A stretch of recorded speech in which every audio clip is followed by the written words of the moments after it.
वाले गरीबों के बेटे होते हैं, अमीरों के बच्चे एफएससी पढ़ते हैं, बीएससी पढ़ते हैं, टेक्नोलॉजी पढ़ते हैं, गरीबों के बच्चे दीन पढ़ते हैं और फिर अमीरों को मिंबरियां मिलती है, गरीबों के बच्चों को अल्लाह मिंबर अता फरमाता है, मुसल्ला रसूल अल्लाह देता है। हजरत सैयदना इमाम अबू मालिक फरमाते हैं मैं गरीब का बेटा था और मेरी 6-7 बहनें, मैं अकेला भाई था। आप फरमाते हैं मेरे अब्बा जी फौत हो गए, मेरी अम्मी पकड़ के मुझे एक धोबी की दुकान पे ले गई, कहने लगी इसे कपड़े धोने का तरीका बता दे, सलीका समझा दे, ये भी एक छोटी सी लॉन्ड्री की दुकान खोल लेगा, मेरी बेटियों का पेट पालेगा। धोबी कहने लगा ठीक है, मैं 2-3 दिरहम भी दूंगा महीने के, और जब काम सीख जाएगा तो तनख्वाह बढ़ जाएगी। इमाम अबू मालिक रहमतुल्लाह अलैह फरमाते हैं मैं बहनों के लिए रोजी कमाने निकला, मैं बेवा माँ के सर पे बोझ उतारने के लिए निकला, मैं गुर्बत के आलम में निकला। रस्ते में इमाम आजम का मदरसा था, फरमाते मैं वहां चमकते चेहरे देखता, लेकिन अपनी गुर्बत को देख के मैं आगे बढ़ जाता, परेशान होता कि मैं कैसे इल्म हासिल करूंगा। आप फरमाते इमाम साहब मुझे अक्सर देखते, एक दिन इमाम आजम बाहर निकले, मुझे खड़े हुए देखा तो करीब बुलाया, सीने से लगाया, माथा चूमा, क्या नाम है? मैंने कहा अबू मालिक मेरा नाम है। कहा तुम्हें पढ़ने का शौक है? कहा बड़ा शौक है। कहने लगे चल आजा पढ़ा कर, आजा मदरसे में पढ़ा कर।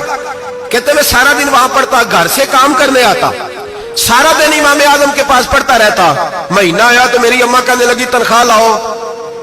मैंने कहा अम्मी जी तनख्वाह तो वो देगा जो ड्यूटी पे जाता हो, मैं तो पढ़ने जाता हूं।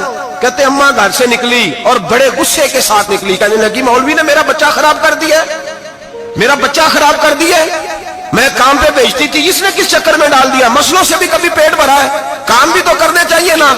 कहते इमाम आजम के सामने खड़ी हुई, इमाम साहब बड़े अमीर कबीर आदमी, अरबों खरबों पति थी, और फिर इतने बड़े आलिम फकीर, सारा बगदाद, सारा कूफा, सारा मिस्र सलूट करता है। बीबी आई और तेज जुमले, औरतों का तरीका होता है, कहने लगी मौलवी तेरी सफेद दाढ़ी, तेरा इतना नाम, तुझे ख्याल ही नहीं आया मैं बेवा औरत हूं, तूने मेरा बच्चा खराब कर डाला, मेरी यतीम बच्चियां रोटी कहां से खाएंगी, मसलों से भी कभी पेट भरा है। कहती इतने सख्त जुमले कहे पर कुर्बान जाओ इमाम आजम सुनते रहे और मुस्कुराते रहे। कहने लगे मेरी गलती है, मेरी गलती है, मेरी गलती है, बीबी भूल गया था, गलती हो गई। बीबी कहती तेरी इमाम साहब सुनते रहे, जब गुस्सा उतर गया तो कहने लगे अम्मा तेरा गुस्सा उतर गया है?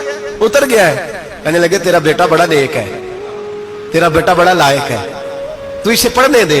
कहने लगे चुप कर दे मौलवी, ये पढ़ेगा तो मैं रोटी कहां से खाऊंगी। इमाम साहब कहने लगे मुझे बताएगी तेरे घर का खर्चा कितना है? उसने एक लफ्ज तो है 3 दिनार का, एक रवायत ऐसी भी लिखी है बुजुर्गों ने, कहने लगी 40 दिरहम है, और अम्मा कहती मैंने जानबूझ के ज्यादा बताए, हालांकि मैं कनात का खर्चा करती थी, लेकिन जब खुला डुला करे तो वो वाला खर्चा बताया। मैंने कहा 40 दिरहम खर्चा है, तू देगा?